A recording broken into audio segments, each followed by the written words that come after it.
দে দে দে দে আমার আমার 20 টাকা, আমি বেশি খাই আর ও বেশি খায়, আমি নুপুর খাই বেশি না, খায়, আমি আমরা শুনবো। 20 টাকা। আমি শুনবো। শীতের একটা মিষ্টি দুপুরে রোদ পোহাতে পোহাতে আমার বাড়ির ছাদে চলছে ঝামেলা। এখানে চলছে টাকা আদায়ের ঝামেলা। আজকে এখানে আরেকজনেরও আসার কথা ছিল, কিন্তু কিছু কারণবশত সে এখানে এসে উপস্থিত হতে পারেনি, তাই আমরা এখানে তিনজনে মিলেই আড্ডা মারছিলাম।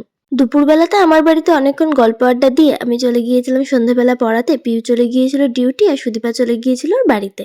এরপরে সন্ধ্যেবেলা আমরা আমাদের কাজ মিটিয়ে সবাই মিলে চলে গিয়েছিলাম সুদীপার বাড়িতে। সুদীপা আমাদের সবার জন্য বানিয়েছিল কফি, আর তার সাথে নিয়ে এসেছিল ভেজিটেবল চপ। আর এদিকে আমি সবার জন্য নিয়ে এসেছিলাম ফুচকা। আমরা জানি কফি খেয়ে ফুচকা খেলে অম্বল হবেই, তা সত্ত্বেও কফি খাওয়ার পরেই আমরা ফুচকাটা খেয়েছিলাম।